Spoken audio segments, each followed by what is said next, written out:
यादव जी हैं, हिंदू धर्मगुरु आचार्य राज मिश्रा जी हैं, फराज किदवई साहब हैं, प्रवक्ता हैं समाजवादी पार्टी के, अतीकुर रहमान साहब हैं, इस्लामिक स्कॉलर हैं। मैं शुरुआत सबसे पहले सिद्धार्थ जी आपके साथ कर लेती हूँ। अयोध्या में आज एक भव्य तस्वीर निकल कर आ रही है। योगी आदित्यनाथ वहां पर पहुंचे हुए हैं। जिस तरह से उन्होंने प्रभु श्री राम का स्वागत किया, आगमन किया, वो सब तस्वीरें मैंने दिखाई। लेकिन यही अयोध्या से सबसे बड़ी चुनौती भी आप लोगों के लिए है। और क्या अयोध्या से ही, अयोध्या के आशीर्वाद से ही इस बार एक करवट उत्तर प्रदेश की राजनीति में उपचुनावों में मिलने की उम्मीद आप कर रहे हैं? देखिए सुचारिता जी, मैं मानता हूं कि आज का जो दिन है ये देश के सभी भारतवासियों के लिए, सभी सनातनियों के लिए एक बहुत खुशी का पल है। क्योंकि इतने लंबे अंतराल के बाद, जब 500 वर्षों की लगभग एक इंतज़ार के बाद हमारे देश के आराध्य प्रभु श्री राम का मंदिर अयोध्या में बना, उसके बाद की ये पहली दिवाली आज हम लोग देख पा रहे हैं, तो मैं मानता हूं कि इससे बेहतर देशवासियों के लिए और भारत के लोगों के लिए कुछ नहीं हो सकता। और जो खुशी हम सबके मन में है वो जग जाहिर है। पर बात, आपने कुछ राजनीति का भी उल्लेख किया, आपने बात अयोध्या से होने वाली बदलती करवट की भी कही। मैं मानता हूं कि प्रभु श्री राम का आशीर्वाद तो इस देश के सभी उन लोगों पर है जो देश की प्रगति, देश का सौहार्द और देश को आगे ले जाने का भाव रखते हैं। जिस प्रकार से भारतीय जनता पार्टी ना ही केवल प्रभु श्री राम की लड़ाई लड़ते हुए सभी ऐसे लोग जो कि देश को तुष्टीकरण की भेंट चढ़ाना चाहते थे, उनके इरादों को और मंसूबों को ध्वस्त करते हुए देश के आराध्य और देश की जो संस्कार संस्कृति है उसको पुनर्स्थापित करने की इस लड़ाई को जीत पाई है। मैं मानता हूं कोई भी लड़ाई उसके आगे वो बड़ी नहीं होगी और हर लड़ाई पे भारतीय जनता पार्टी या देश का कोई भी प्रगतिशील विचार रखने वाला व्यक्ति निश्चित रूप से विजयी पाएगा। दिवाली का त्योहार तो वैसे भी ये सौहार्द का त्योहार है, दियों का त्योहार है, लाइट्स का त्योहार है। उत्तर प्रदेश भी जगमग है, पूरा देश भी जगमग है। आने वाले समय में जो चुनाव के परिणाम आएंगे वो भी बिल्कुल जगमग होंगे, इसमें कोई दो राय नहीं है। देखिए, किसकी राजनीति जगमगा उठेगी उसके लिए थोड़ा इंतजार करना पड़ेगा। 23 तारीख को सिद्धार्थ जी, थोड़ा इंतजार हम भी कर लेंगे, क्योंकि अभी तो वैसे भी सब लोग दिवाली के जो एक उत्साह है, उत्सव है, उसमें लीन है। लेकिन फराज साहब, मैं आपके पास आ रही हूँ। जो बात योगी आदित्यनाथ ने वहां पर कही, आप लोगों के लिए, समाजवादी पार्टी के लिए भी ये एक बहुत बड़ी चुनौती है, हम समझ रहे हैं। अयोध्या में इस बार का दीपोत्सव भव्य है। उसी अयोध्या से आप उम्मीद लगाए बैठे हैं, क्योंकि आपको उस अयोध्या ने लोकसभा तक भी पहुंचाया और वहां अब आप उम्मीद कर रहे हैं कि समाजवादी पार्टी उसी धुरी से चुनाव लड़ते हुए फिर से उपचुनाव जीतेगी। लेकिन क्या कुछ बदला नहीं है तब से अब तक? सुचारिता दी, सबसे पहले तो आपको और को पैनलिस्ट को सबको दीपावली की बहुत बहुत हार्दिक शुभकामनाएं and wish you all very happy and prosperous Diwali.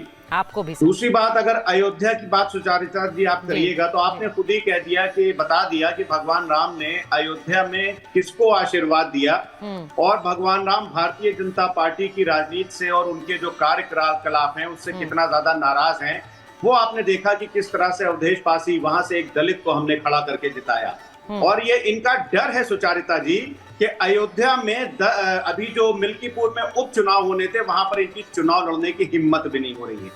आपने अभी शुरुआत की गोस्वामी तुलसीदास जी के एक श्लोक से, तो एक श्लोक मुझे भी याद आ गया जिसमें लिखा है कि अयम निजा परोवेति गणना लघु चेतसाम उदार चरितानम तु वसुदेव कुटुंबकम। अब इसका मतलब अगर भारतीय जनता पार्टी के प्रवक्ता को नहीं पता होगा तो मैं बता दूं। वैसे मुझे उम्मीद है कि इतना थोड़ा सा तो इनको पता ही होगा, लेकिन इसका मतलब ये है कि ये मेरा है, ये तुम्हारा है, ये सब जो लोग करते हैं ये छोटे चित्त के लोग करते हैं। जो उदार चित्त वाले होते हैं, जो बड़े दिल वाले होते हैं, वो पूरे विश्व को ही अपना मानते हैं। लेकिन सुचारिता जी, क्या हो रहा है कि बटेंगे तो कटेंगे। कभी आप क्या बोलते हैं प्रधानमंत्री जी कि आपके प्रॉपर्टी को छीनकर मुसलमानों में बांट दिया जाएगा, आपके मंगलसूत्र को छीन करके मुसलमानों को बांट दिया जाएगा।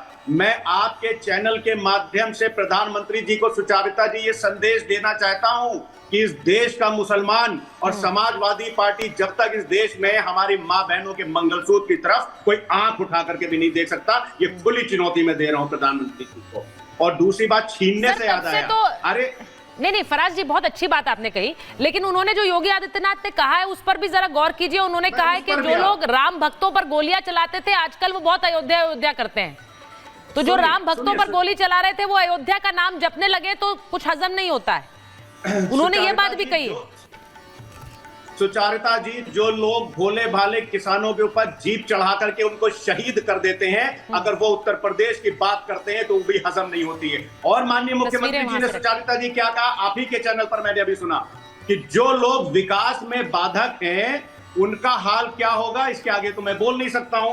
सुचारिता जी, ये किताब है, सिद्धार्थ भाई इसको पढ़िएगा, इकोनॉमिक सर्वे, ये भारत सरकार की किताब है, मेरी किताब तो है नहीं। इसका पेज नंबर आप खोलिएगा सुचारिता जी, 185 के बाद से और 190 तक, उसमें उत्तर प्रदेश की क्या स्थिति है ऑन डिफरेंट पैरामीटर्स, ये आपको भी पता चल जाएगी, सिद्धार्थ जी को भी पता चल जाएगी और आपके करोड़ों दर्शकों को भी पता चल जाएगी।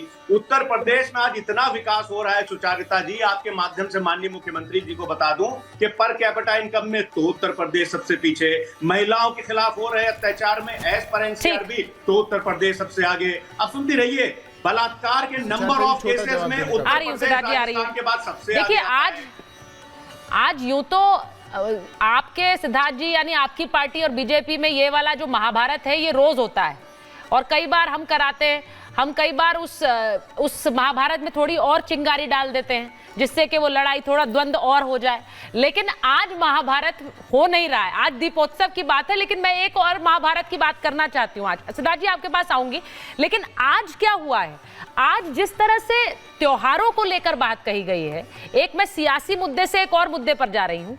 आज त्योहारों को लेकर जिस तरह बात कही गई कि भाई त्योहार में पटाखे जलाने से बहुत प्रदूषण होता है और उस प्रदूषण से तौकीर रजा के ये बयान है, अब यहाँ पर अतीकुर रहमान साहब बैठे हुए हैं, प्रदूषण होता है तो उस पर पलट कर वार आया कि भाई अगर पटाखे नहीं जलाने हैं तो बकरीद पर आप बकरे भी काटना बंद कर दो, सिर्फ सिख हिंदुओं को क्यों दी जा रही है।